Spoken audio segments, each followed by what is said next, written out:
भारतीय reserve bank ने नई ब्याज दरों का ऐलान कर दिया है। आरबीआई के गवर्नर संजय मल्होत्रा ने शुक्रवार को मॉनेटरी पॉलिसी कमेटी की बैठक के बाद नई दरों की घोषणा की। ब्याज दरों में इस बार 25 बेसिस पॉइंट की कटौती की गई है। अब नया रेपो रेट 5.5% से घटकर 5.25% पर पहुंच गया है। एमपीसी की पिछली बैठक 1 अक्टूबर को हुई थी, जिसमें रिजर्व बैंक ने रेपो रेट 5.5% पर बरकरार रखा था। इस साल रेपो रेट में यह चौथी कटौती है। साल की शुरुआत में रेपो रेट 6.5% पर था, जो अब घटकर 5.25% पहुंच गया है। The MPC voted unanimously to reduce the policy repo rate by 25 basis points to 5.25% with immediate effect. Consequently, the STF rate under the LAF shall stand adjusted to 5% and the MSF and bank rate to 5.5%. The MPC also decided to continue with the neutral stance. Repo rate में कमी का सीधा असर loan की ब्याज दरों पर होता है। आरबीआई की ओर से रेपो रेट कम करने से न केवल घर, गाड़ी या दूसरे कर्जों पर लगने वाला ब्याज कम होगा, यानी होम लोन और कार लोन की ईएमआई कम होगी, बल्कि इससे महंगाई भी कम होगी और ग्रोथ रेट में वृद्धि होगी।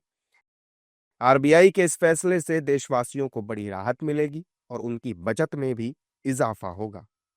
I think that is going to be positive for the market, and you will see the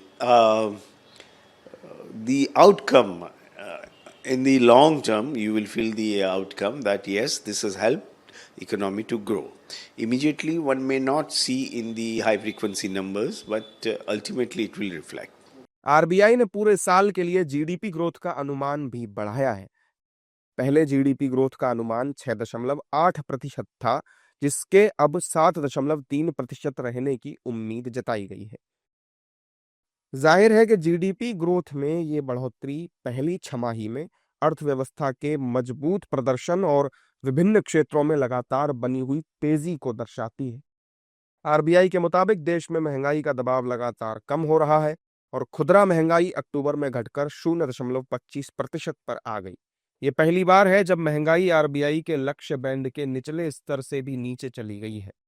जाहिर है कि जीएसटी दरों में हाल की कटौतियों, खाने पीने की चीजों की बेहतर सप्लाई और उत्पादन में सुधार की वजह से इन्फ्लेशन में गिरावट दिख रही है। इसी के मद्देनजर आरबीआई ने वित्त वर्ष 2026 के लिए सीपीआई इन्फ्लेशन अनुमान को 2.6% से घटाकर 2% कर दिया है। Since the October policy, the Indian economy has witnessed rapid disinflation, with inflation coming down to an unprecedentedly low level. For the first time since the adoption of flexible inflation targeting, average headline inflation for a quarter at 1.7% in Q2 this year breached the lower tolerance threshold of 2% of our inflation target.